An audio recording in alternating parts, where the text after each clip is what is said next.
and viewers out there on Fit FM 96.7, Facebook, YouTube, Primal 4K. Welcome you all to Primal Sports Center. I'm your host, Dale. And I'm Kane the Shrub Watson.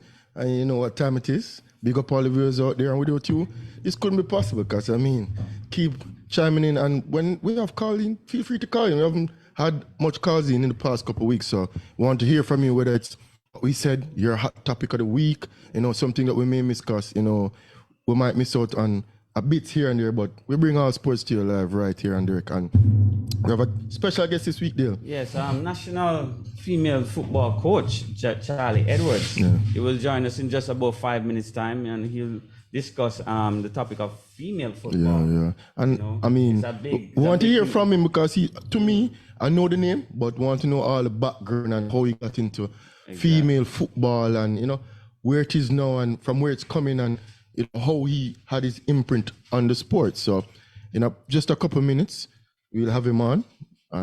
But before that, what's your highlight of the week, there? Let us touch on the NBA. No, but before that, the highlight of the week is we have to big up Peter. He celebrated his birthday early in the week. That's my highlight of the week. The living legend, Peter Moore Young, celebrated his 21st birthday early in the week. He said from him reach 21, I feel younger. I'm still moving like a 21-year-old around the table. That is true. That is true. I'm glad a few people I see push him around the table. Other than me, because, sometimes I give him the upper hand, but he's still moving frisky like a 21-year-old. So we have to big him up on his birthday celebration early in the week. So if you big up producer Peter Moore Young. Of course, that controversial one. Controversial one. Never shut down controversy. Yes. So if you big him up. And also, my next highlight of the week was, it's I wouldn't say celebrated, but remembering Kobe Bryant, because on January 26, 4 years ago, he passed on and he not only left an indelible mark on basketball, but all sports figures all around the world. If you don't know who Kobe Bryant is and you play sports, then I don't know, you may be living under a rock, but Kobe Bryant and his mentality and, his gift of playing basketball and, what it is to be a pro athlete, athletes all across the world can chime in and of course, I think take a page out of his book. So, yeah.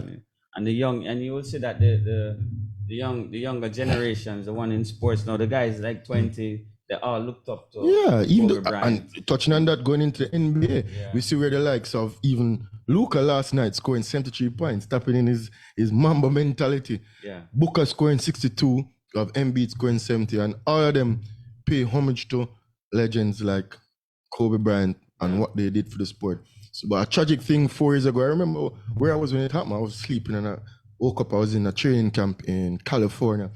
And I woke up and I checked my phone and it was all over Instagram. It happened, yeah. But I was more in San Fran. It happened closer to LA. Yeah. And I was like, I could even train today. I was like, I'm not training today because to me, that's my favorite sports athlete of all time. Yeah, me personally. That is your number one. That is my number one athlete. I'm not saying he's the greatest. Yeah, man. I'm not saying all across all sports. People know I rate Lionel Messi. But Kobe Bryant to me is my favorite sports athlete of all time, and I have to pay homage to him. And I'll be honest, and not leave out Gigi as well and the others who passed in the plane crash. Because it was a tragic for everybody and those families. But we all know we're closer to Kobe Bryant because we saw him on the television and what he represented in the sport. And growing up, Kobe Bryant was that figure for me watching basketball. And I said it's surprising to me. I didn't know that so many of these athletes look up to Kobe. I wasn't really a Kobe fan, but I respected the game, his game, I should say. And I can tell you that a lot. I didn't know a lot of the Booker, all of these guys is straight Kobe them. Kobe. Every time you hear them on an interview, Kobe Bryant. And one thing all of them always say of Kobe. Him work ethic. Yes. Him leave it all on the court. And even him said him don't want to sell himself short. So if he can play, he'll play. And I guess he must sit out and being on the sideline. You can imagine you want to be out there, and that was always his case to be always want to be out there, and even coming back from injuries.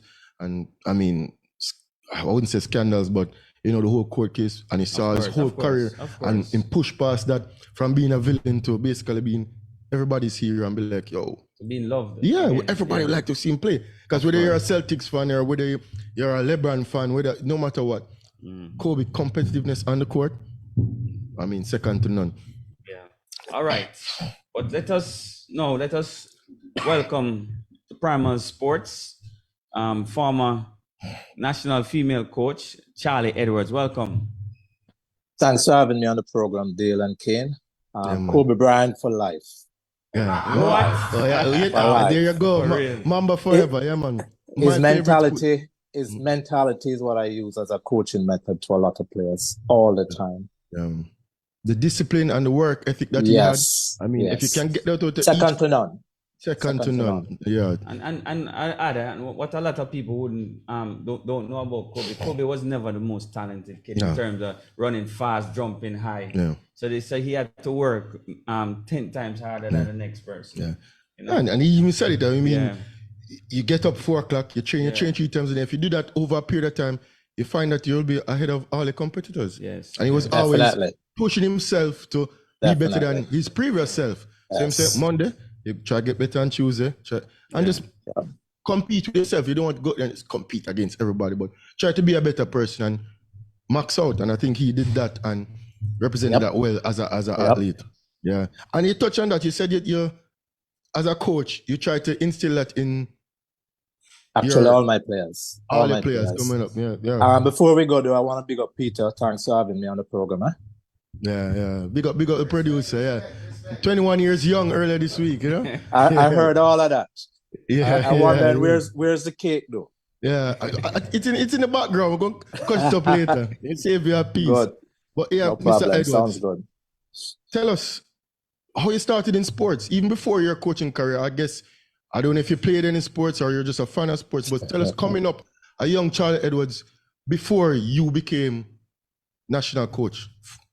As a youngster, I played actually all the sports. Table tennis, not competitive level. I played table tennis at a board home, all of that.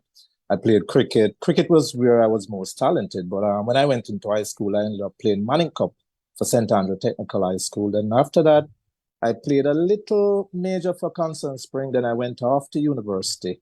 So the funny thing about that now is when I came back from university I decided to stay here for about 3 years and go back to do my master's with the grand idea of staying in the US as an architect because I studied architecture and I was planning to stay there after my master's and everything. And my dad got sick and I stayed here and I started to then help Maurice Donnelly, the late Donnelly at Constant Spring to coach because after such a rigorous time in university, I didn't really want to train like that again. I was about 24 then.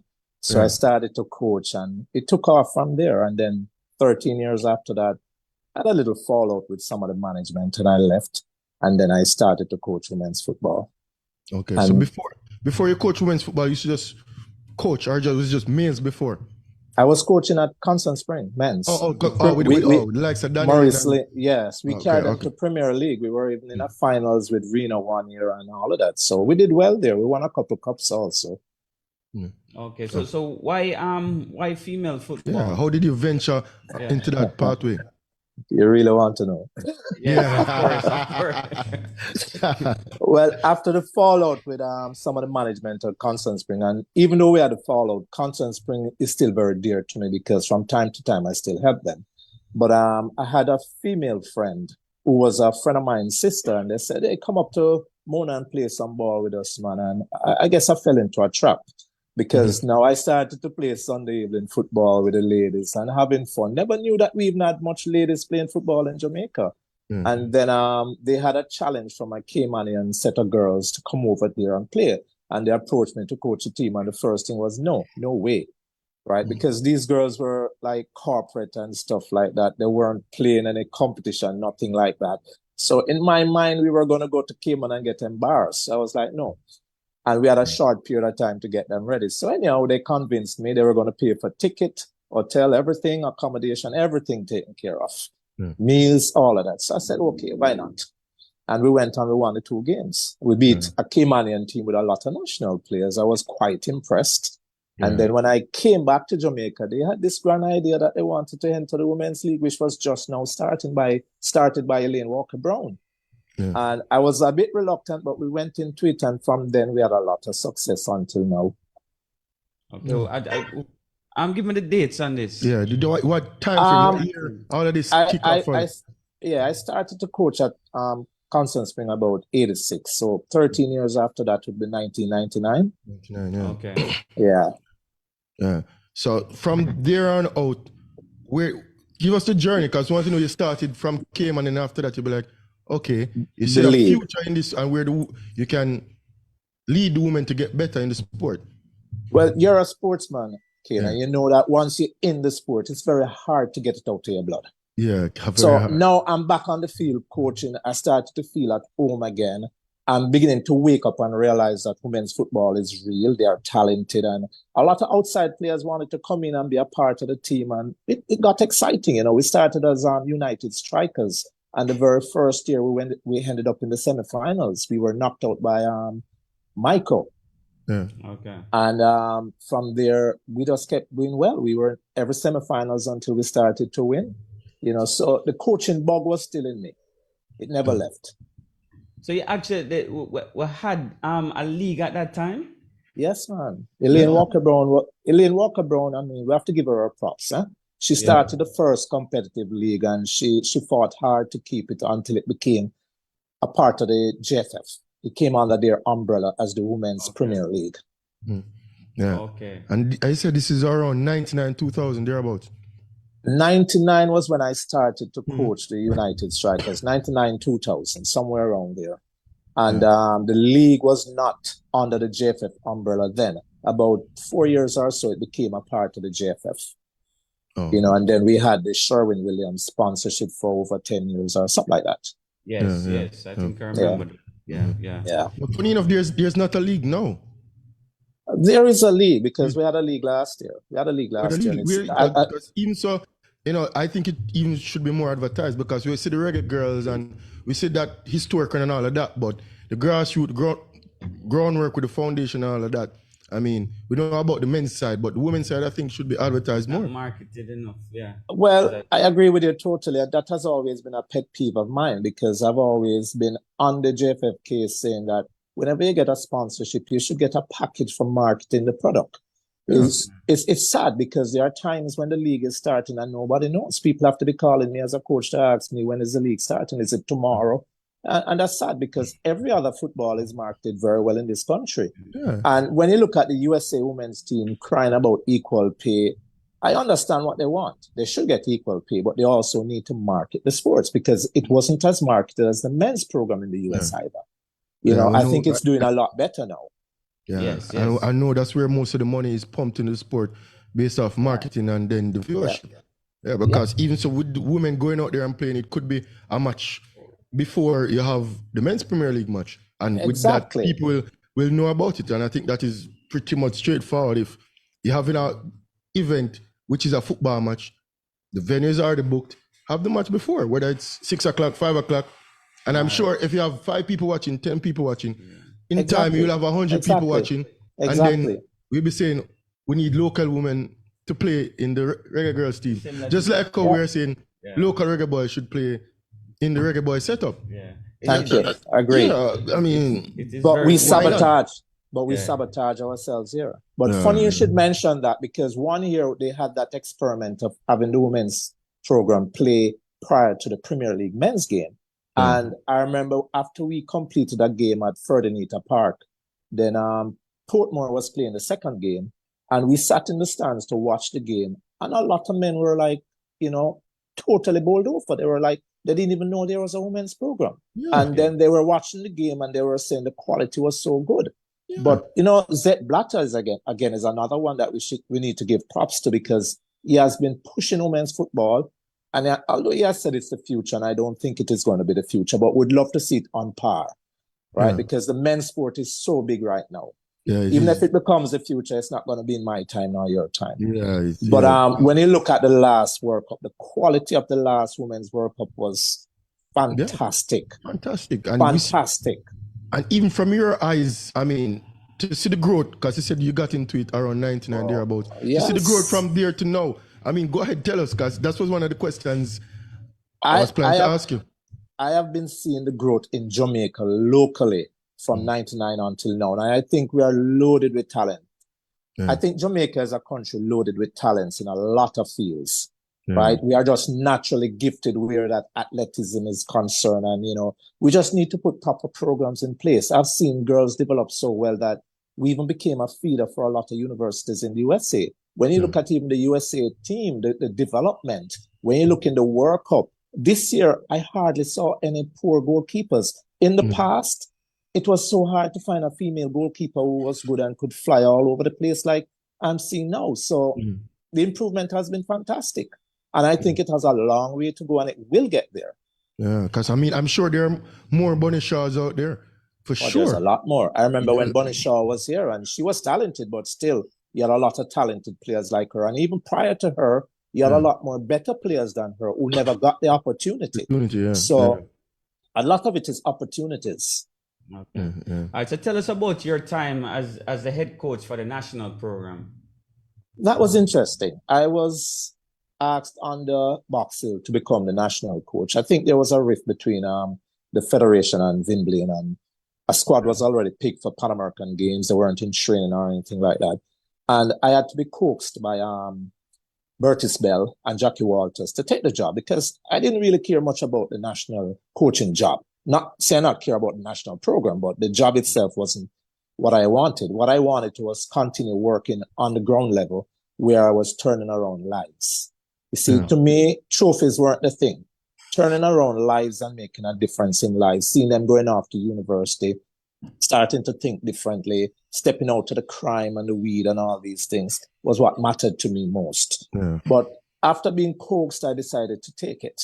And I felt like, you dumped me out at sea without being able to swim. But anyhow, I went in, and when I went to Pan American Games, I really was out at sea. But I sat down in the lunch area and I chatted with a lot of the other national coaches. I was picking brains like crazy, learning the job while on the job.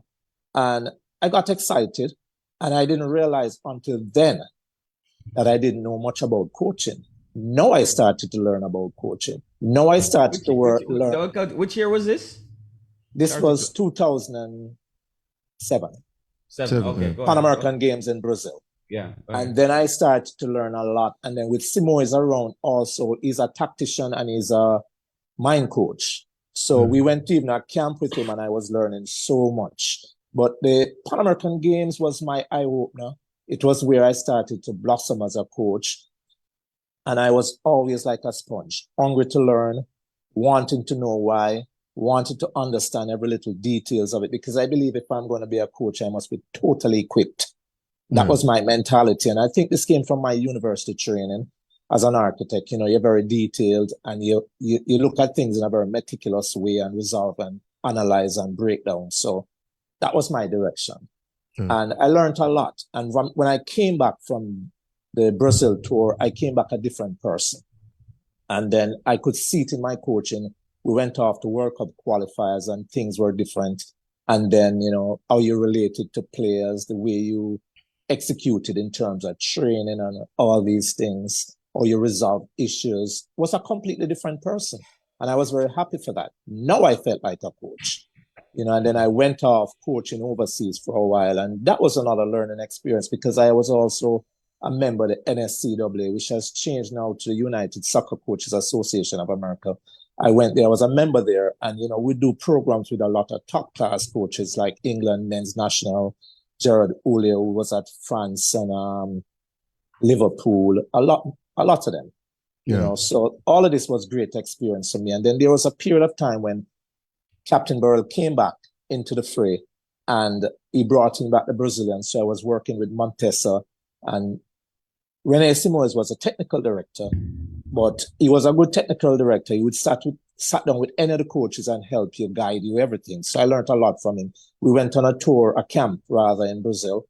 And every evening I found myself in his room, chatting with him, picking his brain, learning more, growing. And that's what carried me to where I am today. But it was a fantastic experience, really great. Speaking about today, are you coaching currently at this point in time? Only overseas, like if I go to a camp or something like that. I'd wanted to bring back the Barbican girls this year, but we sadly were on the route of getting funding. But with what is going on right now, a lot of people backed out on me, and I was also very disappointed. So I kind of dropped the button again and just say, you know what, let's see what happens next time. All right, so let us move on to the current situation now with the Reggae Girls. Take us a little back in terms with Cedella Marley, and she being playing a major role in female football from 2014 to the present day. So you would have been around during that time as well. Yes, but there's a little point in all of this that I'd love for listeners to understand. Yeah. The importance that Cedella played in all of this. Yes. The program was abandoned. The senior team was dropped when I stopped coaching in 2010. There was no senior women's team for about 4 years. And Captain Burrell, I think, was who played a very instrumental role in us getting to the World Cup, because he appointed Cedella Marley as ambassador for women's football. And she went to captain and she said she would like to bring back the senior team. And he said, boy, we don't have the funding, because, Jamaica's football program has a very acute problem. The funding is very lacking. And if it's not for corporate or FIFA funding, we would struggle, right? So he said, we have no funding. And she said, don't worry about it. I'll get the funding, I'll get the support. And she appointed the coaches, everything through the federation, and they brought the program back. And in 2015, they tried to qualify and they failed. But it was the start of something good. In 2019, they made it to the World Cup, and 2023, they made it to the World Cup. She has played a very instrumental role, like a mother figure to the team, and she has organized a lot with the JFF. We can't leave the JFF out of all of this, regardless of what's happening. They did play a part in all of what has happened. We can't just bash them down totally. But she was very instrumental, mother figure like for this program, and she would help to set up camps and everything with the federation and help the funding. As you have seen with the Bob Marley, Rita Marley Foundation pulling out, it was 2.75 million US that they had pumped into the program. And this along with the FIFA, because it takes a lot of money for the football program, a whole lot. So she has played a very instrumental role from start to finish. And one of the things that embarrassed me was 2019 when they did not get her accreditation. That was very sad to me. Yeah, I remember that. That incident. Very, very sad. Yeah. What could be the cause of something like that? Somebody who's pumping, who's sponsoring the team. Basically, she's a life of female football during that period. Well, what happened for it to reach that point where you don't get an accreditation? Something as simple as that. I think there was a rift between herself and the federation, because I can't tell you exactly what it was. If I say, I might be lying or stepping or speaking out of turn. But there was a rift and there was a financial thing, because somebody had said to me one time, without calling the names, that why is it she would want to see our account when she doesn't want to show us her account? So I know there was a rift between accounts and who's getting what and all of these things. But in the back of my mind, I think the JFF needed to have grown up on her maybe also and say, listen, for the national interest, let's put all of this behind us and combine and work together. Her keeping her account of her funding separate, I agree with it, because a lot of times the money comes and goes into the JFF and it is used to help the men's senior team, because that is the most expensive team. Yes. That is the team that demands the most funding. And the truth of the matter, that is the team that brings in the money. So you might be looking at putting the money in it to get back the money to put back in the female team, and it doesn't happen sometimes. So I understand why she did it, and I agree with her to a point. And I would have said, keep a proper in and out account of the funding, so that if any time being called on, you can produce that documentation to say, this is what we get or we got, and this is how we used it. But there was that rift, and I don't know what else took place behind the scene, but I think it was very embarrassing when you saw pictures and videos circulating around the world with her standing behind a fence to speak to the team. To me, that was super embarrassing. Yes. I mean, you say you have egos in play, and they too much. Yeah. Power. I mean, the administration. Really bad. Power. It is bad. It's embarrassing. Power.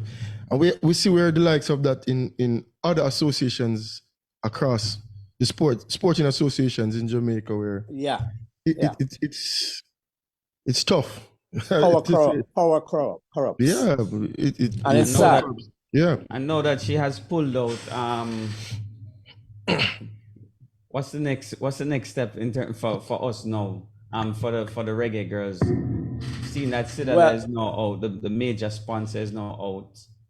And it's going to be a tricky situation. Go ahead, repeat what you're going to say, Ken. I'm saying, based on what you said, seems like there's going to be a flip-flop situation where it's on the up, then it goes down, then it goes back on. Because you said earlier that between 2010 and 2014, there was no national senior program. Women's. None. And Senior I team. find that ridiculous. I'm searching for the word, but I find that ridiculous because to see where we're at now and to know we had that hiatus. Yeah. And to see the historic run, not even that, the level that the girls are playing at and competing with Brazil, France, which are powerhouses in female football. And we can compete with them. And you're telling me we had a hiatus between 2010 and 20. That's 10 years ago. That's basically it's bad. Day. It's bad. That's the other day. It's very bad. Yeah. 10 years ago, just the other day. And to see where it is now, and then now all of this traction going forward, and then now to have Cedella Marley drop out, seems like we might be even going back in that state where we're on a decline after just going on the up. A historical run. Yeah. Just decline after glory. Yeah, back-to-back World Cups. Yeah. And then now, what as Dale said, what's next? What's going to happen? If it's going to be a flip-flop effect where it's flopping now?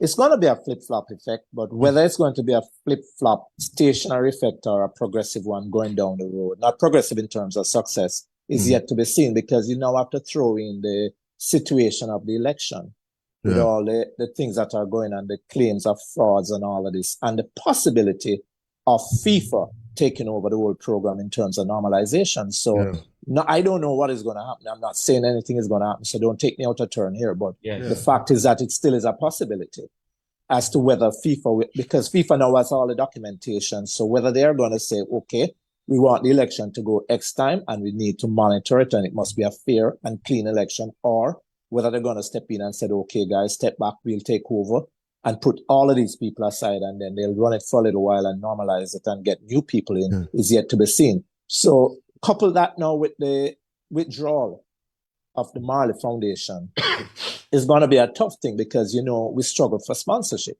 Yeah. And she was getting sponsorship out to the UK. She was using the Bob Marley Foundation, all these things. So we're going to struggle for that. And then I think there was a bond that was created between the players and her, that there's going to be some sort of feelings of, we should withdraw from this. We don't like what is happening, which I'm hoping won't happen. Because that's but as you said earlier, Cedella practically grows some of these girls. Exactly. So but she's like a mother figure to a lot of them. She is a mother figure, but this is the only part that I disagree with now, is that it is a national program, and we should have cultured it as a national program, with her being, the mother figure for them. But the face of all of that.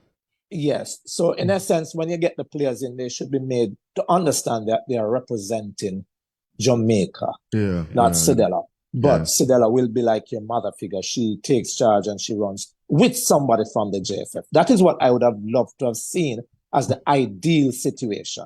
Yeah. But even so, go ahead. No, go ahead.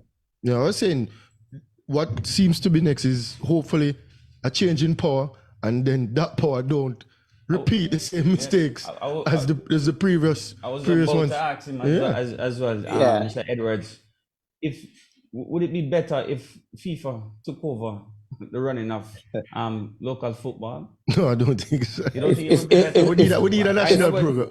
If you give me a Florida home, I can answer that question, or I can answer that question. But there are some pluses to FIFA taking over. Because the program, to me, needs to be reset.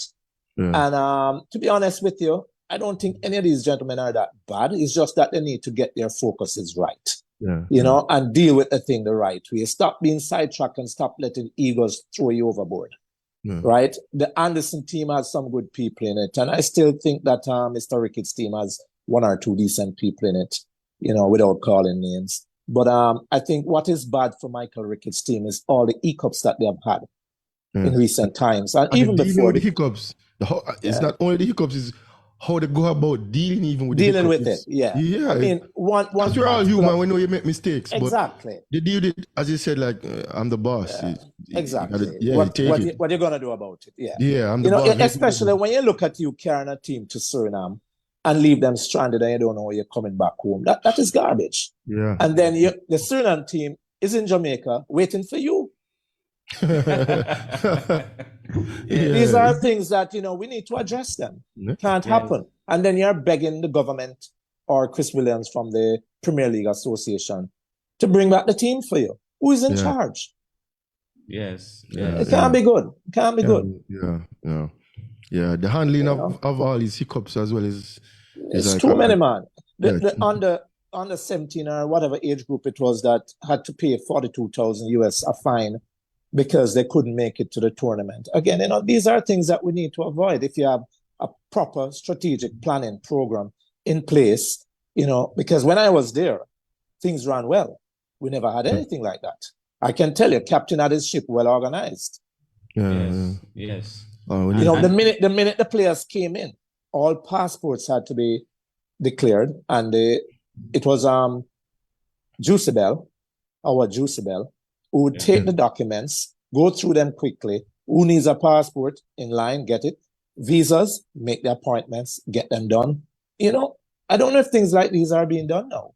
And that is sad though, because things are supposed to improve as time goes on. Thank you. It's not supposed to be going backward. Thank you. It's supposed to be evolving and getting better and better. And even so, some of these things just seem straightforward to me. And with the logistics of the traveling of a team. Yeah, I didn't even know about under 17 issue. Some things are. I'm not sure it's under 17, but one of the age group teams couldn't go, and we were fined, big fine by CONCACAF. Wow. Yeah, I mean it's crazy. But I personally feel that a lot of these things happen because there's no blueprint to follow. Listen, we're going to run 4 years. This is what we want to accomplish. This is how we're going to do it. These are the things that we need to have in place for a smooth operation. If you ask them now, they're going to tell you yes. But what is happening is suggesting to me that there's none. Yeah. So if you have a blueprint, it's not a good blueprint. Yeah. But you need to toss it and get another one. Yeah. We need another captain. I'm wondering if they might be short-staffed. I don't know. I just can't understand in this time and age that we're still making these mistakes. Well, the federation, a set staff was handed over to them. Yeah. That was doing everything for captains. So whatever they changed, they made some bad changes. Yes, apparently. Yeah, apparently. But we want, with the sport where it's at now, and even so where we at with the sport, because women's football is growing globally, whether we're big time, we're in it or not, but we are in it. We are one of the top 16 countries, so to say, seeing that we went to the round of 16, but we're punching with the heavyweights. I'll give you another secret. The team that just went to the last World Cup and made a round of 16, average age is 23. There you go. All young. Yeah. So they can make another 2 World Cup if we tend to the program properly. And they are getting better. And as I said, they don't hit the peak as yet. Exactly. Yeah, they're still young and learning the sport, and they're playing the trade all over Europe. Because the likes, as I said, Bunny Shaw, with a couple others all over Europe playing. And I said, they are young. And we're at a rift now where they're not even representing the country right now. Exactly. From the World Cup team, I think it's only one person that played the last couple matches for the regular girls from that played in the World Cup. And not to say that goes to show that we have a lot of females playing, but yet still we want the best people out there. Yeah, precisely. And I'm even wondering with even the not renewing Mr. Donaldson's contract. I'm wondering if that also had an effect with the girls as well. Oh, definitely. So he's the other one, like a father figure. Yeah. Exactly. So I'm wondering if this administration, if they should return, Ricketts' team should return to the GFF, how are they going to mend things with the girls? But the thing is, it looked highly unlikely. But the girls will play No, meaning that They will you will play have a perfect. national outfit out there, Yeah. which might not be the best outfit, and they'll just continue on like it's. The girls will Yes, play yes, is not necessarily the correct statement. Yeah. Another set of girls may Yeah, play. that mean not Another the, set. another Okay, set of girls. okay. Mean there will be a national outfit, but it won't be Right. to Yes. say the best team out there. But we'll have a national team out there and be like, all right, And, we're and, going and to that's support very them. sad. That's Very extremely sad. sad. And things Very will be sad. swept under the rug. I'm like, oh, remember that This, fiasco? And this side of the Caribbean, English-speaking Caribbean, it's the only team that has made the World Cup back-to-back. back to back, yeah. And round of 16. Yeah. And even so, not even just making it around the likes of the teams that we play, France and Brazil. Exactly. We took Brazil out of the Women's World Cup. Yeah. Yes. Brazil. That has never happened before. Brazil was won the World Cup already. Yes. Yep. The female World Cup, one of the best Yep. teams in the world, and have a And at lot the- of talent. At the start of the World Cup, they were touted as one of the favorites. Yeah. And I'm looking at it right now, and I remember the Reggae Boys qualifying for World Cup, and we beat Japan, and we see where Japan is now, and we see Exactly. where Jamaica is now. I'm wondering if a couple World Cups down the line, we're gonna be like, well, I remember when we used to play France and Brazil in. I see them. That is it. Let's hope that going to happen. But is it going to be a repeat of that? I know we're losing Yep. to St. Yeah, Kitts. we beat Japan, and we see the likes of Japan beating Germany. Japan Isn't have that sad? toe-to-toe with everybody in the world. Where Yep. Japan took that program and just improved. Japan And we are took still here. Germany out of the last World Cup. Yeah, we're Germany, a powerhouse, in Powerhouse. Yeah. Mhm. football. Whew. But I've preached it over and over the last couple of years that every time we get a momentum to run with, we drop the baton. Yeah, So when we reach the next exchange, we realize we do have a baton carrying. yeah, Yeah. yeah. But And very the bad. race going on without we. Yep. Because the women's sport growing, and it's a men. One point you touch on as well, as you said earlier in the interview, the opportunity. Yeah. The opportunity that you bring to these females. Not everybody going to don the national colors, but yet still is an opportunity where they can go to Scholarship. university. Yeah. I mean, you learn life lessons because Yeah.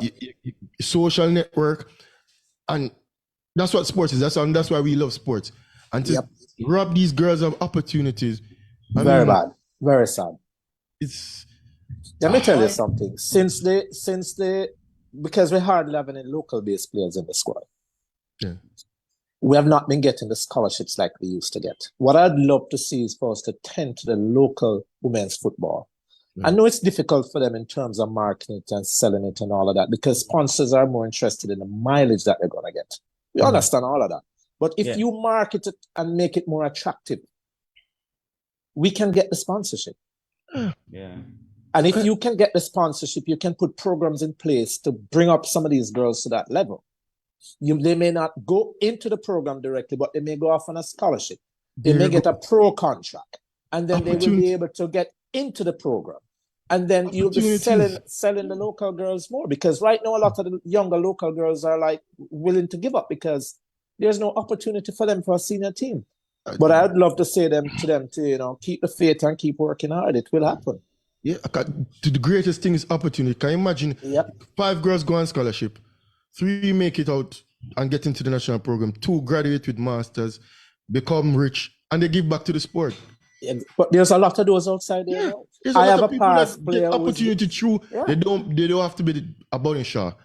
They don't have to be the next Usain Bolt. But based on these scholarships that you get, an opportunity that arises going abroad, I mean, broadening your horoscope, getting the jobs. I can tell And you they of a will- lot of players, past players who are in the US now working, and I have even one player who's going on to a PhD in forensic science and coming from inner city. When people tell me that inner city people are brain, that's rubbish. A lot of them are very bright. It's Yeah. just that they are being misled or they are not encouraged and they don't have the opportunities. Yes. Sports is one of the greatest things, and it provides so many opportunities. But So one of- Greatest vehicle for that. yeah, I tell you. So I what mean, we need now is we need a local program, a local league. Definitely. Yeah. Definitely. We have a league. So don't say that we don't have a league. We have a Yeah, league. I but mean, we need to enhance the league. We need to develop the league better. Yeah, and you even on guys, sports news, you need to come across on sports news. Today's match, who scored 2 goals, and then it And that's start land on airs, and That's then it. in no time it will grow. Plus, you have all this momentum right now. Now is the time. Yeah. I'll tell you something. I remember quite a few times in the past when I'm coaching Barbican women's team, and you'd pick up the paper excited that the competition is starting today, and you run out, getting stuff ready for the game, and you pick up the Glean and the Observer because you want to carry it back to the team and read it with the players and stuff like that. As a motivational thing, and there's zero in it. Yeah. Nothing. Yeah. Well, you guys, Pathetic, and it starts from the federation as well. We need to. You guys said something earlier, which is good. You need to tie in the men's and the female together, just like what we did in boys and girls champs. Remember girls champs? You have a match there. Nobody was watching girls champs. Really. True. Yeah. Point. And when they tied with they combined both of them together, it became a point. Much bigger. You can work with the same match day like what you have for the male and have them play before. The venues are already booked out. You have the vendors there. You have the infrastructures there. You don't have to worry about setting dates. Just structure the thing and then it will grow. Have it as a precursor to the male match, and then you'll be surprised how it will just grow. I mean, and the quality was good, but imagine 10, 20 years down the line. But I'm still stuck on that gap between 2010 and 2014, which I find astonishing. It is a little sad. Yeah, but we don't want the only it to go thing back. I can say is that they really never had much money at the time because nothing was being pumped into the women's program by FIFA. FIFA was giving them something, but was very small. Yeah, and we don't now want to FIFA is pumping a lot. Yeah, I don't think it will go back to that point. No way. Sure hope not. The viewership for the World Cup was like when you phenomenal. Of course. Phenomenal. So I can aside with Sepp Blatter when you said that the female game will eventually become the game. But I do you can see a trend though, Yeah. You can see a trend in terms of the growing of it. And I watched the World Cup matches, the stadium filled to capacity. Let me tell you, the goalkeepers were a major improvement in the Women's World Cup. And when you see a player like Concedo from Colombia, you saw that goal she scored against Germany. World class. Sam Kerr, a teenager. Yes. And Sam Kerr goal from out the 18. I mean, there are quality players out there, top class. And I'm sure not dominated by US alone now, or Germany or Brazil. A lot of other players are stepping into the arena. And we have teenagers out here that can provide that same quality. I think so. Just with the exposure and the training. Yeah, we had players like that from before. I think the quality we had before were great. We have had a lot of players who have done well in universities in the US, setting records left, right, and center. But just that we never had a national program going anywhere to carry them. You've been around the sport, and as I said, no better person to hear it from. You have seen it. And I said, it's still there. And it needs to come out. It needs to come out. So right, but we have gone over the time. Really? But, before we go, there's anything that we didn't ask you that you wanted to say? I don't think so. I just would love to see more people out there watching the game more and supporting it more. And I'd love to see sponsors taking a leap of faith and support the women's program more. Okay. And now is the time. Now is the time. With the momentum that we have, we don't want a repeat of Reggae Boys in Japan to see where the sport move and we're not moving with it. It's a great opportunity. And not only from a point where you can make money from it. Obviously that is there. But I mean, to bring national pride to full stadium, to have everybody go because the reggae girls playing at the stadium. All right, it's an event. So, I mean, to see anybody out there representing in the colors, whether it's gymnastics, I mean, reggae, netball, you name it, but reggae girls, we're right there and we need to work on it. Peter, I know you want to. Charlie, I have one quick question to ask you, and thanks for coming on. From your came and sat down, I figure you were going to throw a ball at me. Yeah, man, I have a question for you, man. Who's the next Bunny Shaw? Who's the local talent that needs to get the exposure? Who are you going to sign with Manchester United women's team? Who's the next person you see? I can't answer that for you because I didn't see much of last season, but I know there are a lot of young talents around, a lot of them. And universities have called me, one or two, looking for players. So the next money shot could come soon, and it could come from any direction. Because what happens, just like Leon Bailey breaking the ice over there, And then now you're seeing this other whisper going off to Chelsea. You know, Bonnie Shaw has broken that ice. You may see 1 and 2 more players going off, getting that opportunity. So let's keep our fingers crossed. But I think a lot of Bonnie Shaws are out there. And I have one more question. Is there a high school girls competition? Yes. Is there a school girls competition? Yes, and it starts very shortly, February. Okay, so it's just starting. Okay. Yes. But it's also pretty competitive. It was before the COVID period, but I think it will get back to the level it was before. All right, Charlie. All right. Thank you very much. Gentlemen, thanks for having me and have a wonderful evening. It was good. Man, thanks for coming and to all the listeners, have a good evening. All right, 29,600. Yeah. Good. Wow. Cool. Thank you, Mr. Thank you, Charlie. It was a pleasure. Same here. Yeah. All right. Do you know what time it is? Yeah. Time for the controversial boss. Yeah. Sports commentary. Greetings, one and all. Sports commentary time. Congratulations to Primal Sports, 29,600. Almost, audience building every time.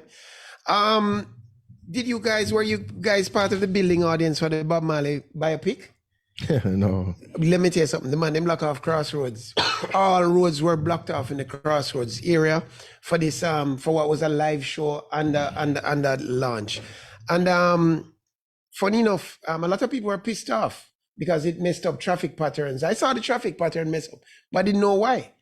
But there are a lot of celebrities there, including Prince Harry and is she Princess? Princess Meghan was down there. Lots of celebrities were there.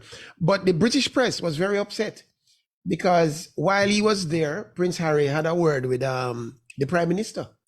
And the British press were vexed because they're saying that this Prime Minister has been rolling up his mouth a lot about leaving the Commonwealth and getting rid of the king and all that. I didn't know the British people take the king so serious, man. But they really took umbrage with Harry socializing with, or they say hobnobbing with the Jamaican Prime Minister. So that was interesting. I saw some previews of the movie. I don't think this guy looks like Bob Marley. Everybody tells me the guy looks like Bob Marley. To me, that man look like Bob Marley to you.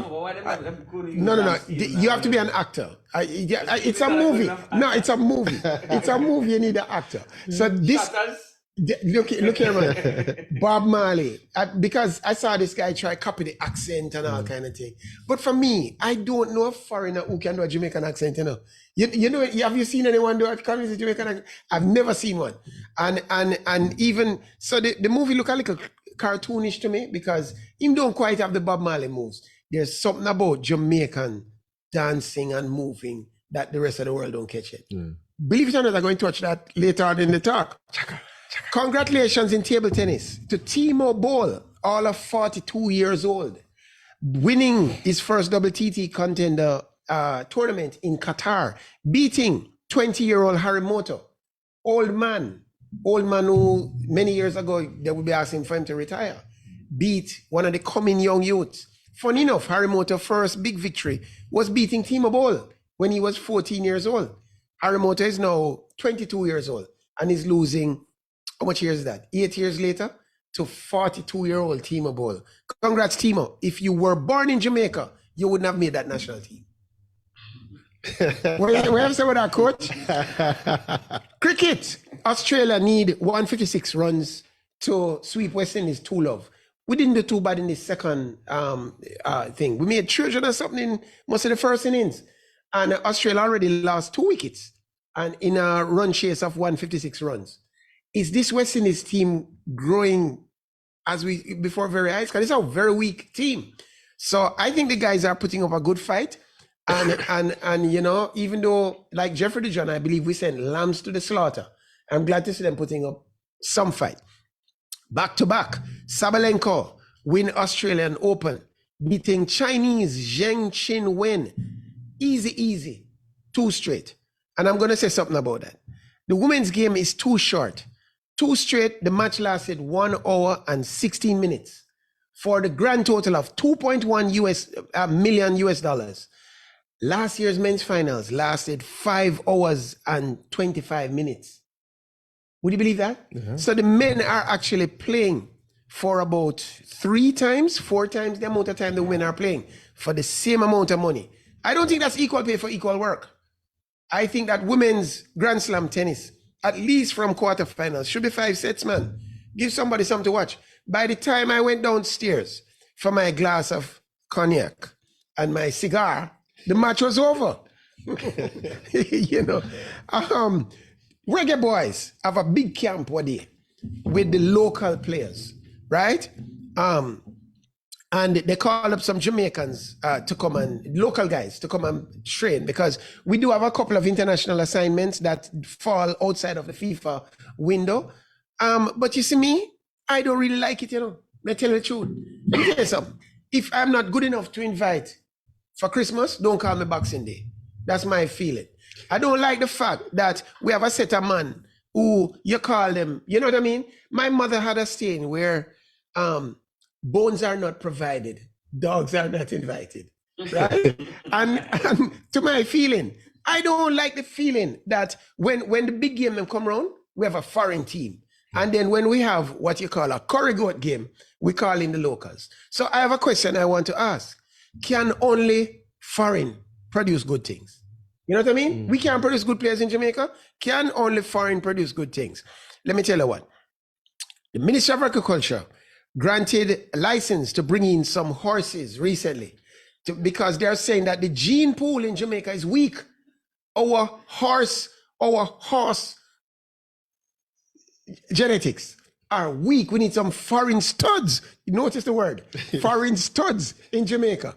Then just last week, the Minister of Agriculture said, we're going to bring in goats from overseas, ram goats, to populate the local gene pool because there's a shortage of curry goat. I don't know if you guys notice. You're getting less curry goat in your plate now. And it is because there's a shortage of curry. I watch everything. The controversy boss watches everything. Nothing escapes the eyes of the nation, the ears of the people, right? And what I'm saying to you is that we're going to import curry goat now, import ram goat now for stud service. And I'm saying something is wrong with our local gene pool. I don't know what's happening. It doesn't seem as if our male goats or our male horses are able to produce the goods when needed.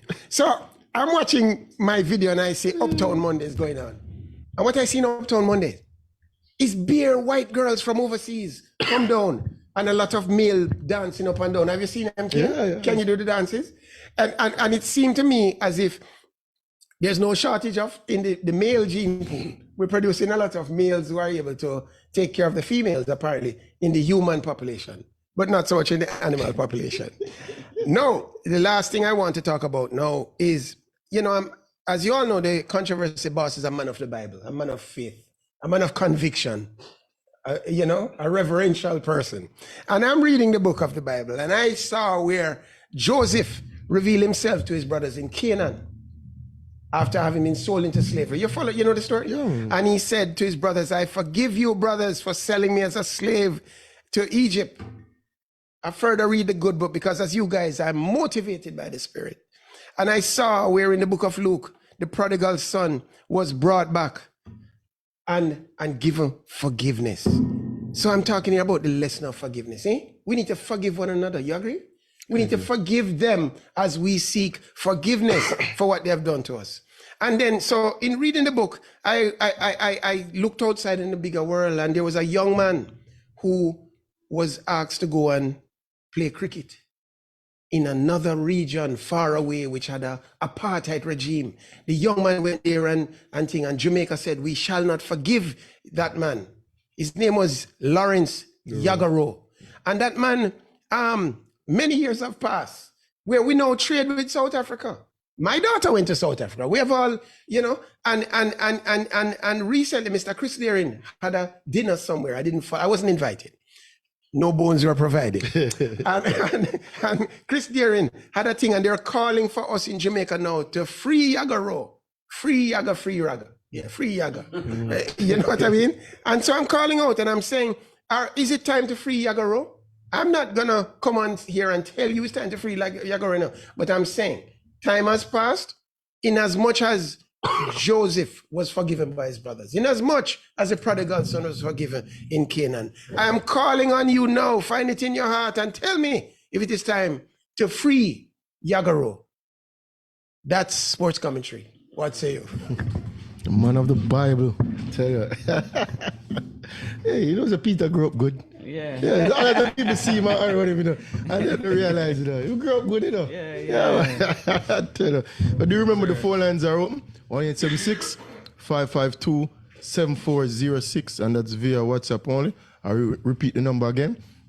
1-876-552-7406. Feel free to call in and, hey, chime in. Tell us what, if we said anything, if you want to add to anything, I mean, hey, free Agaro. Yeah. Touch on some tennis. I would start off with a bit of NBA, but the big thing of the week again too was the Australian Open, which is coming to a close, whereby everybody in the studio got the predictions wrong. Yes. We all predicted Coco Gauff to win, and you predicted Djokovic. Yeah, Novak. And I predicted Alcaraz. Yeah. Both not in the final. Coco Gauff didn't make the final. We see where Sabalenka defended their Australian title, defeating Chinese Zheng. Yang 6-3, 6-2 straight sets. Also, she defeated Coco Gauff in the semifinals 7-6, 6-4. And Sabalenka, the number 2 ranked player, I mean, Impressive. Not dropping a set. Yeah. The match between Coco was was kind of a close match, especially that first set. Yeah, man. Yeah, It could have Coco gone started anyway. slow, but came back and all that. But hats off to Sabalenka. Yeah. And I mean, within her second major, I mean, hey, we both got it wrong.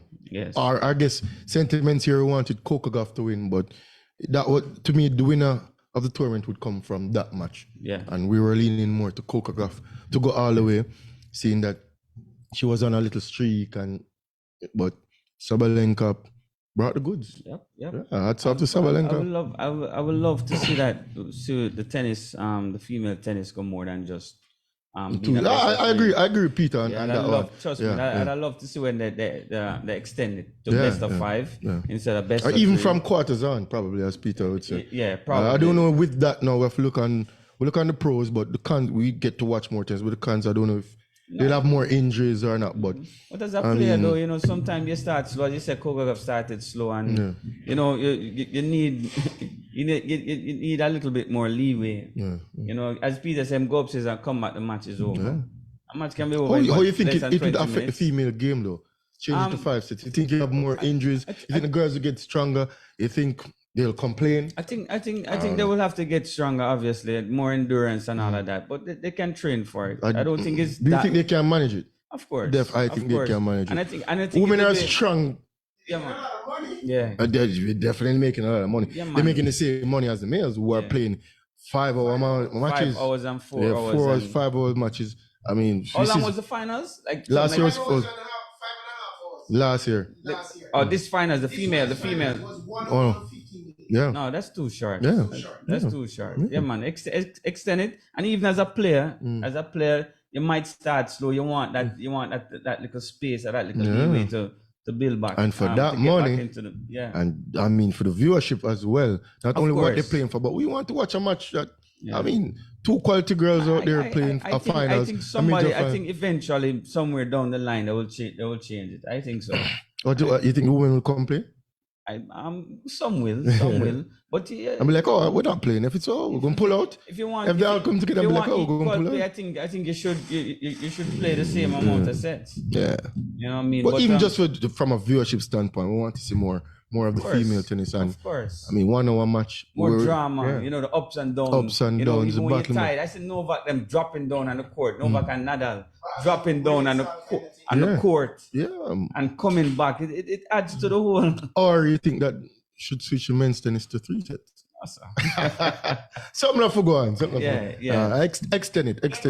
Yeah, equity. I agree. And we see we're on the flip side now, Medvedev. The men's side. Medvedev being down 2-love. The match would have been over already. And we see where Medvedev and Sinner are in the men's final to be contested tomorrow, 3:00 our time. Australia is probably on a next planet, probably, but they're probably 13 hours ahead. Yeah, 3:00 in the morning. It will be, so it'll be Sunday afternoon for them, which is Sunday morning for us, 3:00. And we see where Yannick Sinner will play Daniel Medvedev. After destroying Novak. Novak Djokovic. You semis. guys pick Novak to win. Yeah. I pick Alcaraz, and we see where Alcaraz lost in the quarterfinals to Zverev. From But Germany. Zverev and Medvedev was a battle. Medvedev lost the first 2 sets 7-6, 6-3. Battle back to win 2 tiebreaks 7-6, 7-6, and win the Wow. final set 6-3. Yeah. And I mean, matches like these are matches for the storybooks. I want to see more of that in the female tennis. Exactly. I mean, you battle exactly. back, you come through. Yeah, with the short format, even if you don't want love and come back 1-1, you can be like, oh, you battle from 1 set down. The game just started. It's So as the different. game started over. Yeah. It's Yeah, different. It's different. I mean, It's yeah. different. But Medvedev playing high level tennis, and who you have, Medvedev or Sinner for tomorrow? I think Medvedev will win this one. I think Medvedev with, Yeah, with his level and experience. Although Yannick Sinner seems to be stepping up. He played a good match. I like his aggression on his return of service, and beating Novak is no simple feat. Whether you have a half day or not. Yeah. Because Djokovic is human. He can have his half day and play bad. But even when he's playing at normal level, it's still elite high level. Yeah. So hats off to Yannick Sinner winning 6-1, 6-2, losing the third set 7-6, and closing out 6-3 in the fourth set. And I mean, as I said, with his aggression on return of service and his ground strokes, I think he'll be in the mix of the finals. Daniel Medvedev for the tournament seems to be a slow starter. Yeah. So if Yannick Sinner, best way to win is to get out to a fast start and, I mean, finish him off quick. But You have to finish off this match. I have quick. to finish this man. If you let the match prolong and go on and on, he's gonna wear you break you down. down. Yeah. Because him keep the ball in play, especially on him backhand side. Him not making much mistakes. And I mean, him tall. And even so, I think- return him serves him go the way back. Yeah. Him more defensive on him returns, and him try to break it down. And him have power too. Yeah, I think serve Medvedev good. is going to be the next person to step up and to feel that. I don't mind that Sinner winning. I mean, Italian, everybody know. with Nadal leaving the game soon, I think Medvedev is the one who's going to carry on the torch. I don't see him as somebody who will win a bunch of Grand Slams. I think he'll fade away kind of weak. He has to get stronger. Yeah. And we'll see. But the likes of the young players need to step up. I thought Alcaraz would have been that young player. With the likes of probably Holger Rune or Casper Ruud. What are your thoughts on Alcaraz, his game, his Felix. overall game? Alcaraz? Yeah, what are your thoughts? You think he's solid in terms of ground strokes and how he plays? But too much unforced errors, though. He's using too much athleticism and instead of skill and technique. I think I think he needs to Because I break find down the him play running more. up and down. Yeah, I think he needs to break the play down more instead of just bam, bam, bam. Yeah. Play a little bit more touch. Yeah. Move the ball. I mean, you also What want do to, you think, Peter? I know you watch more him. of a slugger. You watch him more than how I watch him, but I think he's more of a slugger. a slugger instead Yeah, of, you know, instead of just more of a. more, you know. I complained finesse. some time ago that Alcaraz is throwing himself around too much and he couldn't last. I don't know if you guys remember that. Yeah, no. But I think that better players move around less than that because they have to play 5 sets. So he's going to get injured. I think so. much. I think so. If he doesn't change his style of Yeah, play. you would have to change his style of playing. I don't think he's using a lot of brain. He's just using athleticism to get around it. Yeah, that's a, So that's my feeling. Power athleticism. Yeah. Yeah. So he needs to be more crafty. Yeah. Yeah. There's no craft in Alcaraz. Win easier He's just points. scrambling. Yeah. He's out running up and scrambling down everybody. and just trying to. Yeah, but he's amazing scrambler. Yeah, man. That's it. Yeah. I break down the play if you're gonna lift down a man backhand, lift down a man backhand. You know what I'm style? In table tennis? Yeah, We're like, yeah. all right, we're gonna play. Beat me now, move the ball. If you want to go around the corner, Yeah. but Peter, I'm going to play So in to other your words, he's backhand. wild. Yeah, tactical. I'm like, all right. He's just a wild Yeah. player. That's wild. Yeah. Yeah. But still a big player. Yeah, he's a big player, but I Still a don't big think, player. as you say, I don't think that can last because you're gonna get a lot of injuries doing that over time. But tennis is brutal too, you know. You're very on the hard brutal. surface, you're up and down, changing a direction constantly. So what are your thoughts on your goat? Remember, it's your goat. The Djokovic. Novak, Is this the? The decline? no, No. this- This guy. No, I'm asking. I think Novak. Novak. This is Novak's tournament. When yeah. last Novak lose an Australian Open? That is true. One loss. And not a matter is where the loss come. The loss come at where you're king. It's not like French Open or US Open. So I think Novak have about 1 or 2 more slams left in him. This year or Of over? course, this year. Of course, this year. These And- young and- guns coming up. And I think Olympics. I think he's going for that that title. That title, yeah, to don't have complete Olympics to complete everything. Yeah, the whole. No, well, him can't get the Golden Slam. You have to win everything. But But win everything meaning in the same year. in the same year. Yeah, you gotta win everything. To do it overall, you have to do it. I don't think individually. the Olympic is not classified as a slam. That includes the Olympics as well. I think Yeah, the Golden Slam, golden. No, we're not talking within a calendar year. It's a golden slam. But there's another kind of slam if you win the Olympics as well as the. With everything, like winning all 4 majors Yeah. plus the Olympic. Yeah, them have some other names. How many persons have done that? Probably 2. Steffi Graf and Nadal. One person. Steffi Graf win everything. Yeah, I think Steffi Graf and Nadal are the only persons who have won. But I think Nadal will To zero the Novak. game like Messi. Novak Yeah, I will have to do ask that. Froggy about Of that. course, Yeah. of course. Because when you zero the game and win everything, because Messi win Olympics too, you know. You don't have to drop it. Messi, something. Messi win Olympics too, you know. I think Messi win Olympics. I don't think me tell Messi win. and Messi zero the game. yeah, that is true. Messi win everything. Messi win under 17 World Cup. Yeah. Okay, that's good. Guys, only one golden slam has ever been up. Steffi Graf. Steffi Graf. Steffi Graf, yeah. 1988. That's But what you I'm telling want, you. you want She's everything in that everything. year. Plus the Olympics. Yeah. In the same year. Yeah, I tell you. Undefeated. Steffi Graf, I think, lose probably 1 match in 2 years. In that time where she dominating. Yeah. Steffi Graf is a machine. So, innit? hold on. So she and Andre Agassi, they're married, right? Was married. Was married. I don't They think have- they're still I married. think they're still married. They're still married? Yeah. I'm not really So into Peter, that the means that child should be like a super child in tennis. Yeah. Like Because you're talking about stud farm and stud farm and all all these these things. Yeah, bring it. A bit like the child of Usain. If Usain, you remember I suggested it a couple of weeks ago. Yeah. Some people are telling me that they're interested in the project. If Usain and Elaine were Link up. to parent a kid, and I'm not saying there has to be anything, it could be artificial. Yeah. Because we know both have a taste, you know. So Artificial could flavoring. it could be artificial. Veronica Kamala Omar Brown, yeah. But I'm two just wondering, super Steffi Graf, I don't hear anything about Andre Agassi kid. Yeah. And But back to the tennis. But back Yeah, to the tennis. you got put the stud farm with Peter there. Yeah, tell you what. Yeah, Djokovic losing on the surface, his main surface. Yeah. I mean, hey, you never can. Sometimes you can't see. You can't see the cliff? Yeah, You know, above but it. yeah. There's not I don't know. sun. Are they chipping the chest? The bachelor there to the chipping the chest? Yeah. 'Cause, Novak have a strong character. It's just like No, man, Kobe strong Bryant. So mental, I yeah. think he will be back. Yeah. I think him have probably 1 or 2 more, and I think that's it after that.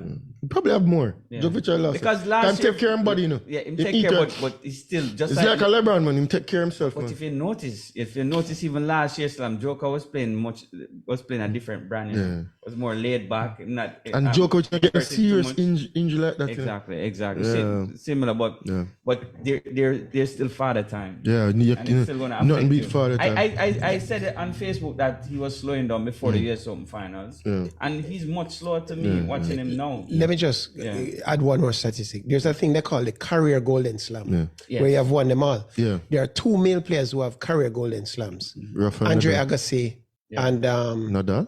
Rafael Nadal. Yeah. They have, because we only know only a few people have won tennis. So the career golden slam. Yeah. Yeah. Okay. But only one person win it in 1 year. Everything in it. Steffi Graf, dominant. Beat everything left, right, and center. I think she's your number one. Yeah, man. To me, over she. Margaret Court and No, over Serena. Serena, I have Serena too. Yeah. People think I But don't like. Steffi was a dominant Yeah, player man. without a doubt. Yeah, Steffi man. was dominant. Yeah, man. Of In her course. prime, she. But there was a girl who was very dominant that got stopped. Was it? Capriati, no, I don't think it's Monica Seles. Monica Monica Seles. Monica Seles. Monica, Yeah, yeah. yeah. She was Was young. dominant Yeah, for 2 years. yeah. And Yeah, when then yeah. the tragedy happened. she got stopped. Yeah. And she was beating Steffi Graf as well. Yeah. Yeah. I mean, somebody stopped. Yeah, but I listen, nothing beat Father Time. Yeah. Nothing beat Father Time. And you see it, you know, even with LeBron is still fit, but you can see that he can't manage the game as much. Yeah. As, Him go because- harder in the fourth quarter instead of him kind of from- limit. Yeah. So it's the same thing with Novak. I saw it last year, and you can see it, just the way he plays. Him used to be a little bit more aggressive, and you can see him kind of lay back and pick and choose when he want to exert. So But I think even he has so- one or two more. Even so, Sinner played well though. And I said I like his aggression of course. and his To return. beat a champion, you have, Yeah, man. you have to come with your A game. Yeah, you Whether know, the champion is not on his A game, Yeah. but you have to beat the likes of Novak or Nadal, Federer, these great players, Yeah. you have to play on a level. Even on their off day, they're still elite. So hats off to Sinner. Let's see if he can go on Tomorrow. better Yeah. and win. I mean, I wouldn't mind because hey, I'm an Italian fan, so All right. and he's an Italian. If he wins, but I'm still When with Medvedev. going with my sports knowledge and watching the game. I think Medvedev. I mean, he's the favorite, odds on favorite to win, but yet still, I think Medvedev will hold him off. Yeah. But I mean, right. I think it will be a close encounter. So people you know If what Sinner times? wins, I Yeah. think he will win in 3-1. Yeah. If Medvedev win, I think he'll win 3-1 as well. I think 4 sets. The match will go 4 sets. All right. Let us wait and see. It's 3 o'clock tomorrow. Yeah. All right, so you guys can tune into that. Yeah, All yeah. right, let us move on to Before you will stick on tennis, next weekend, February 3rd to 4th, Jamaica, number 65th ranked team in the world, will play Barbados, number 56th ranked team in the world, to stay in Group 2 of the Davis Cup. And we want to stay up. So next weekend, from February 3rd to 4th, Eliza Blaze Bicknell and team will go up against Darian King, a Barbados top player, at the Eric Bell Tennis Center. So next weekend, guys, go out there and support the tennis team. And we're looking to stay in Group 2. You know, we had a close encounter with Lebanon to try to go up to Group 1. We lost there, we went into the Lions then, but we fought hard. And we see where Tennis Jamaica is going, and we want the best for them. So next week, we match up with Barbados. I mean, a CARICOM affair, but Barbados, number 56 ranked team in the world. We're ranked 6th to 5th. Going to be a tough match. And as I said, go out there and give the support. So next week, February 3rd to 4th, Jamaica versus Barbados at the Eric Bell Tennis Center. And that will wrap up tennis for this week. Next week, we talk more about Medvedev Sinner matchup.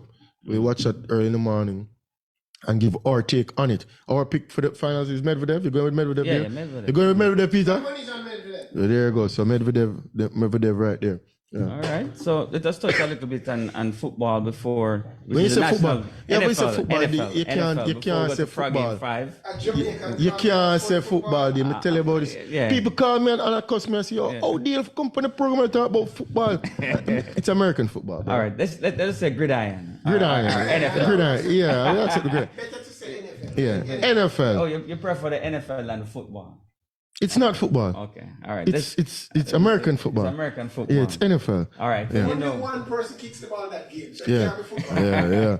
And kick last week predictions, the Schwab got 4 to 4, going 4 on to 4? to the division. Yeah, you got you got Detroit. 3 to 4. I told you. You got Detroit. Yeah, I told you. But I'm going with Detroit to go all the way, bro. Tampa. Yeah. So we see where the Ravens defeated the Texans. Yes. The Chiefs defeated the Bills, which we both predicted. I predicted the 49ers over the Packers, you as well. Yeah. And I picked the Lions over the Bucks. You went Bucks over Lions. Yes. I see where the Lions defeated the Bucks. So 2 to 4 for you is good there. champion. That's above your average. Usually good, you know. Yes. You know, my average is in the 90s plus. Yes, You know, gentle people. Yeah, you know. But you see average is 98%. More like 97.9. I see you rounding up. Yeah, but you have good UFC predictions. But Championship round. championship round, we see where the Ravens will play the Chiefs For the tomorrow. for the AFC. For the AFC. And I think that's a big Big match. matchup. Big match. Two of the best QBs in the I league. think that match should have played prime time. Prime time. I was And thinking them should have the switched the same. schedule in. I was thinking the same thing. But you and know, that match the time. is two big QBs. Yeah. Two, somewhat face of the league. Yeah. Two black QBs. Yes, and Mahomes. Patrick Mahomes going up against Lamar MVP Why, Jackson. If Mahomes pull this off, I think they're gonna put him number 1 of all time. Because Don't the be a Ravens- prisoner. Don't be a prisoner at the The moment. Baltimore Ravens team is one of the best teams I've ever seen in years. This team is loaded on both sides. Yeah. Defense, All-time in average. defense and offense. And for Mahomes with this team, with nobody on this team, maybe Travis Kelce alone, offensive in terms of the offense. And the defense is not good either. But you see the goat do it already. No. This team, for you, this Ravens team, for Mahomes with this Chiefs team this year, But you have to go all the way though, you know. Boy, Even if you win the match, you have to go all the way. If you win Because this I match- see a 16-0 team, but them two in the finals. Yeah, but them almost bought them two against the same team at the last match of the season. That year. Yeah, so I just said. No, but this team, the Chiefs team is not a good team. Not a good team. Mahomes carried them through the Buffalo match, the Bills match last week. Yeah. This Chiefs team is not the same. The Chiefs team defense of is the past. leaking. So, Both The offense and defense, the defense. defense so leaking. who you going bad. with? Obviously the Ravens. I want Mahomes to win, but I'm not Lamar stupid. Jackson. I'm not stupid. Yeah. That run game and the defense of the Ravens, I'm going with the Ravens. I'm going with the Chiefs. I know you're gonna go Can't with bet the Chiefs. against a killer, You boy. can't bet. Yeah, man, that man is an assassin. All I'm saying, He's one if of the Mahomes best pull this off- QBs I've ever seen. And I'm a Tom Brady fan. Tom Brady is a goat, but this kid, Mahomes, sorry to call you a kid. You're not a kid. Yeah, This man, Mahomes, yeah. is prime time. Alright. This guy shows up. One quick thing. Yeah. What's the odds? Top quarterbacks of all time, Mahomes is rated number 12. Yeah. As we speak now. Yeah, that's probably just one He's said. number one. Yeah. Peyton Manning, That's based off Joe stats, though. Montana, Yeah. Aaron Rodgers, Yeah. Dan Marino. No, but even watching Hold on, stop. watching this You kid. cannot take Aaron Rodgers over Patrick Mahomes. No time. Yeah. No, but a even man so- who have two Super Bowl, a man who has 3 Super Bowl appearances and 2 rings. In 5 years. How much In Rodgers 5 have? years. One. In 5 years. Rodgers have one. For And not an even in entire 5 career. years, in your first 5 years. In your first 5 years. That's a regular season award. Yeah. Peter. Yeah. Yes, But yes. even but How much but even Mahomes so, have? I don't like to read out the stats. Come Yeah. on, watch the game. Mahomes is a better Because QB. we link up on Sundays Yeah. and we'll watch the games. And this kid, this man Mahomes, Of course. I mean, spectacular. Remarkable. Yeah. I'm telling you. All So right. you're going with the Ravens. Yes, I'm I'm going go- with the Chiefs. All right. So next. And next match, 49ers Lions. Well, you know my pick because I tell you Lions Story going to team lose. is Detroit. Of course. Everybody wants Detroit Yeah. to go to the final. But I tell you- as I I tell you- said last week, including the refs. Yeah. It's a big storyline. Yeah, Netflix but is I a tell big you, documentary. that I'm will telling come out. you, yep. And the head coach Yeah. making headlines Yeah. again with his speeches during Yeah, practice. yeah. and Netflix series, before. man. But let They me don't tell make you, money, man. They're money making I team. have to go. My only issue is that Debo Samuels. Samuels. The Debo Debo. Samuels is probably out for this Sunday's game. That is my only problem with the Niners, going with the Niners. But if Debo play, I'm going with the Niners. If Debo don't play, I have to go with Detroit. So I have to see the injury, I have to see the lineup. Gentle people, make my I don't want to toot prediction. my own horn, but next week, you know my predictions will be saying it again. So Detroit, you're going It's with Chiefs Detroit. versus Lions finals, and Lions will win the Super Bowl. Yeah. I said it from before. Lamar. And will you're win this going, finals. you're saying Ravens, Ravens and Niners. 49ers finals. Yeah, once So, Debo is playing, I think the Niners will win. alright, let's see, All right, let's see what's we up. have to move on. All right, it's time for Frog in 5. Frog, it's your time. Take it over. Yeah, thank you guys. So why I've been getting some beating from my co-hosts for the past couple of days. Which one of the calls? Both of them. Oh, okay. Both Dale and Okay. and Kian. Yeah. And I've been getting some beating on Facebook. Yeah, man. So one particular person give it to me about the 2-day camp that the JFF put on. And I've been saying the 2-day camp for the local team is rubbish. I think me and Peter agree that it don't make no sense. But guess what? I'm going to tell that person to hug up that because the 2-day camp turned a month and a half camp. No. What? Coach Grimmy decided, boy, the 2-day not working. So it gone to a month and a half now where during the week he'll be calling up a few players. He's not using the 22 again. That 22 is not final, so he's going to be including more players. And during the week, for the 5 days, Monday to Friday, you'll have the players on the weekend that go back to their clubs, play a Premier League game, and they come back to the camp. That's going to be for a month and a half until they play Trinidad in 2 legs.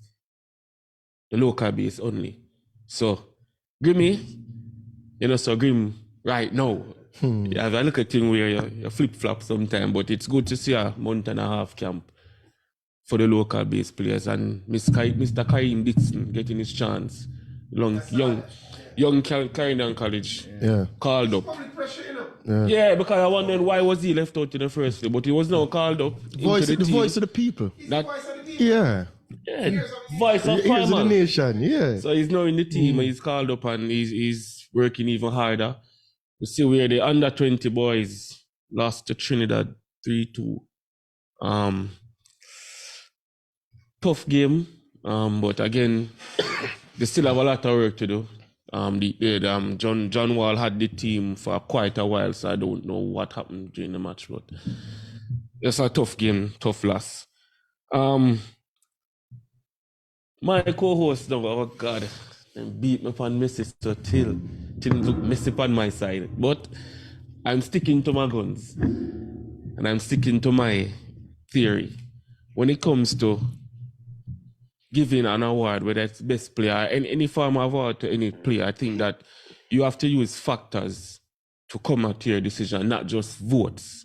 Because there are things out there, people will vote based on feelings and personal issues that they have. So I believe you should have factors. You should use stats, you should use votes, you should use teams that they're playing for during the time and the period. Everything you can use, put those factors together with percentages, and then you can say this player is the greatest player. Because when you look at it, when they're trying to find GOATs, it's mainly statistics you're using to say this is the GOAT, No. I test. Situations, anecdotes, Yes. all kind of things. Yeah. Yeah, but when they're using best player for a year, they don't use stats. They don't use journeys stats only. up They're and using down. votes. You can't use. If you use stats, Neymar better than Ronaldinho. That's a factors. If you Stats use- is one of the factors. So is Neymar better than Ronaldinho? No, statistically, Yeah. So Yeah, you can't use stats but- for everything. but I don't say stats alone. So why is Ronaldinho better than Neymar to you? I say and that Ronaldinho have a World Cup. Oh, but when Messi win World Cup, I never said nothing about Messi winning the World Cup. I It was said, given to I him. said I Oh. don't want to use stats only. you can't use stats. Stats is only. one factor, vote is one factor, and then the teams that they're playing for. Even when they tell me about the top 10 coaches across the world, like I said, Pep's supposed to be in there, and I'm saying, okay, Pep is in there, but I have a personal thing with Ancelotti. I think he's one Certain of the things best are just coach. a feel. Yeah, but I'm saying, but When you're looking at a girl, you use stats and you look at the girl and be like, oh, she's that tall, she's that size, she's mentally, this color. mentally. No, mental it's- stats, but- you work out feel. You be like, oh, you like this girl. Yeah, And but as you I work said, with I it. just believe factors should be used. Put factors together and then say, boy, Mhm.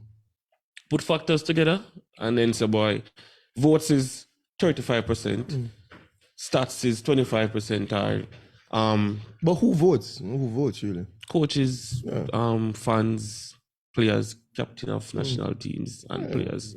Opinion is all opinionated. That is opinions. Yeah. But stats cannot be opinionated. Yeah. Stats is there. Yeah. So stats is one factor. Then you have the opinion in terms of But votes. even and so, then you have not another everything, factor. not everything comes up on the stat sheet though. That's why you have miscellaneous no. Because even so, we play football Sunday evening, right? Yeah. And then I said to you, Froggy, when the players here go closer to the goal, right? That cannot come up on the sheet. And if your movement on the field breaks the play down more, that can't come up on the That's sheet. the miscellaneous part of the factor. You know. It's mental awareness. What the, Hearing comes in the eye test. that's the miscellaneous part That's of where it. that's why I hate to be out there and have discussions, debates with people who don't watch the sport. Because you're gonna tell me, oh, this happened and that happened. I'm like, you don't even watch a game. You probably even watch a clipping or a highlight. Oh, you saw that dunk. Oh, you saw that pass. Oh, you see that chase them blocked by LeBron. I mean, It's just highlight. they reel. can't even tell me that it was J.R. Smith under the rim that altered the shot That's highlight. reel. that to make LeBron James block the shot. You saw the block and the chase. But no, I'm just saying it's a great play. But there are other factors that cannot be quantified and come into stats. That's That's the why we miscellaneous watch the parts. sport and break it down, and that's where the And artist that's comes my involved. miscellaneous. So I will have votes as being opinions. Yeah. Then I have statistics. Then I'll have these miscellaneous. So you combine eye tests, the importance of the player to the team, what he gives to the team. That is in my miscellaneous section. That's another percentage. And you combine all these percentages together and say, hey, this player is the best player. But even so, no matter which corner you want to turn or you want to break it down, everything gonna lead to one person.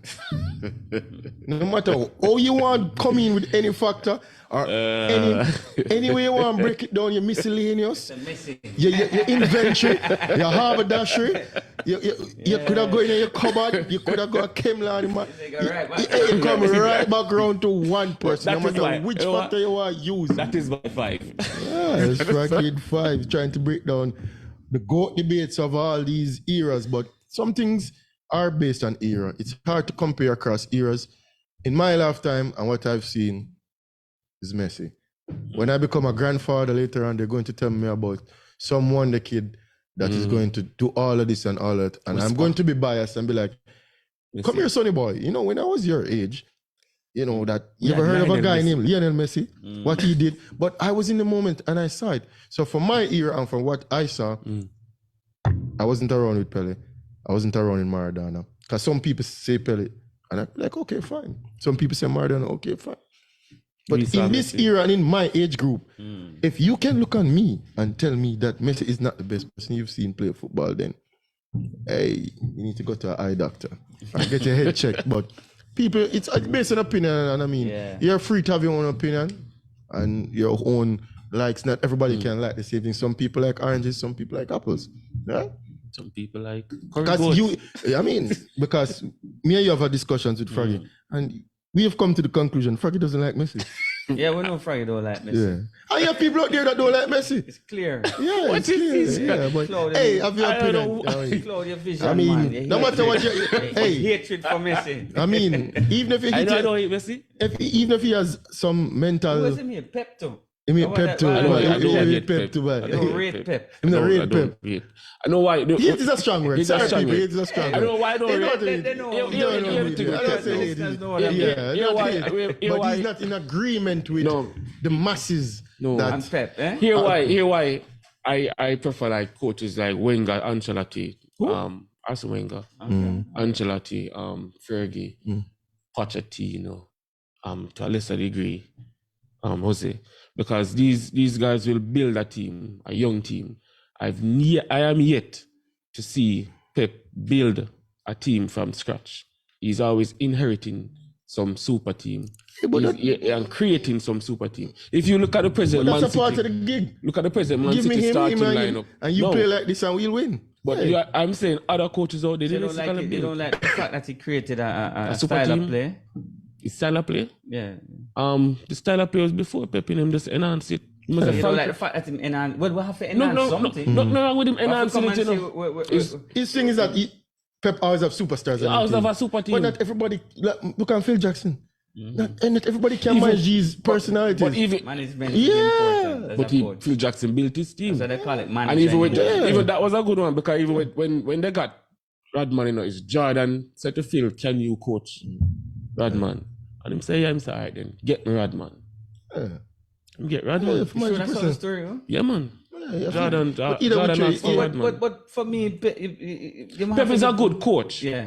But when it comes to developing, building a team from scratch and taking, Fraggy, I think I don't think you're assessing the man fairly, because you might have a coach for table tennis. You might have a coach who can very well develop young athletes, but they choose not to.